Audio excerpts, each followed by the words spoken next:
5 گناہ ایسے ہیں جن کے کرنے پر انسان دنیا و آخرت میں تباہ و برباد ہو جاتا ہے۔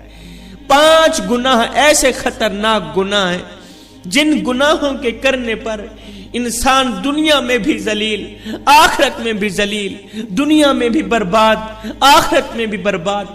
5 گناہ کرنے والا شخص دنیا میں بے سکون رہ جاتا ہے، بے آرام رہ جاتا ہے، سکون کا جنازہ نکل جاتا ہے، دکھ عروج پر آ جاتے ہیں۔ یہ 5 گناہ ایسے خطرناک گناہ ہیں جوانوں۔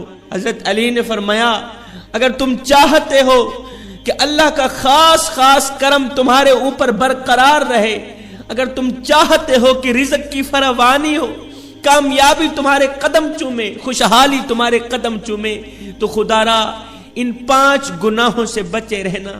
یہ خطرناک 5 گناہ کبھی نہ کرنا۔ پوچھا گیا حضرت وہ 5 گناہ کون سے ہیں؟ 5 خطرناک گناہ کون سے ہیں؟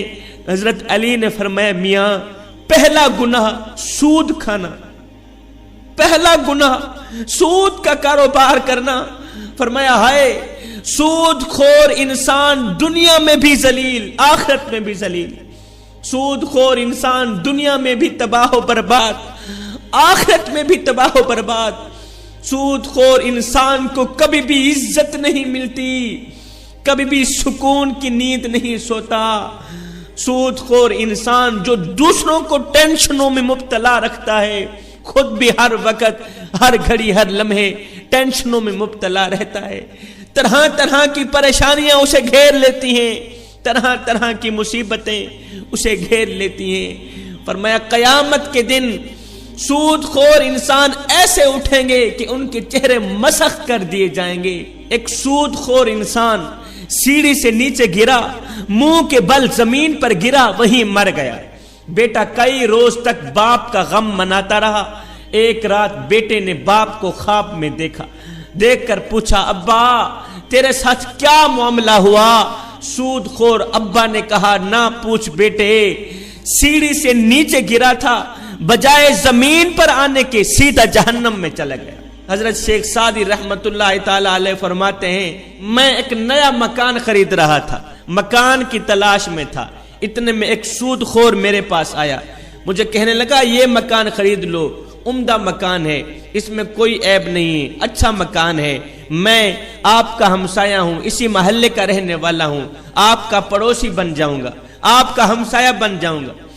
سود خور انسان مجھے کہنے لگا میں آپ کا ہمسایہ بن جاؤں گا، پڑوسی بن جاؤں گا، اسی محلے کا رہنے والا ہوں، یہ مکان بڑا ہی عمدہ مکان ہے، اس میں کوئی عیب نہیں ہے۔ حضرت شیخ سعدی فرماتے ہیں او نادان تو کہتا ہے اس میں کوئی عیب نہیں ہے، مجھے تو سارے کے سارے عیب ہی عیب نظر آتے ہیں۔ اس نے کہا حضرت وہ کیسے؟ آپ نے فرمایا اس سے بڑا عیب کیا ہوگا کہ تو میرا پڑوسی ہے، اور اس سے بڑا عیب کیا ہوگا کہ ایک سود خور میرا پڑوسی ہے، اور جہاں تجھ جیسا پڑوسی ہو وہ مکان تو مفت میں بھی ملے پھر بھی مہنگا ہے۔ خدا را جوانو اگر دنیا و آخرت میں عزت چاہتے ہو، اگر دنیا و آخرت میں مقام چاہتے ہو، اگر تم چاہتے ہو خوشحالی تمہارے ساتھ رہے، رزق کی فراوانی ہو، اگر تم چاہتے ہو کامیابی تمہارے قدم چومے، تو سود کبھی نہ کھانا، سود کا کاروبار کبھی نہ کرنا۔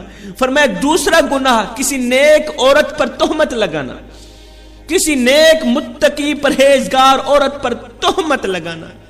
کسی عورت پر تہمت نہ لگایا کر، کسی کی بیٹی پر تہمت نہ لگایا کر اس سے پہلے کہ تیری بیٹی کے اوپر تہمت لگائی جائے۔ میرا اللہ فرماتا ہے جو شخص کسی عورت پر تہمت لگاتا ہے، جو کسی نیک عورت پر تہمت لگاتا ہے، حالانکہ وہ اچھی ہیں، نیک ہیں، متقی پرہیزگار ہیں، نمازیں پڑھتی ہیں، روزے رکھتی ہیں، وہ اچھی ہیں۔ جو شخص کسی اچھی عورت پر تہمت لگاتا ہے، جو شخص کسی نیک عورت پر تہمت لگاتا ہے، وہ دنیا و آخرت میں ذلیل و خوار ہو جاتا ہے۔ خدا را جوانو میں یہاں پر تمہیں ایک سونے کی تختی پہ لکھنے والا جملہ دے کے جاؤں گا، اگر تم کسی کی بیٹی سے نکاح نہیں کر سکتے تو نہ کرنا، کوئی بات نہیں، خدا را کسی کی بیٹی کے اوپر تہمت بھی نہ لگانا۔ ہائے وہ بڑا باپ جو اپنی بڑی کمر پہ بوریاں لاد لاد کے دن رات محنت مزدوری کرتا رہا،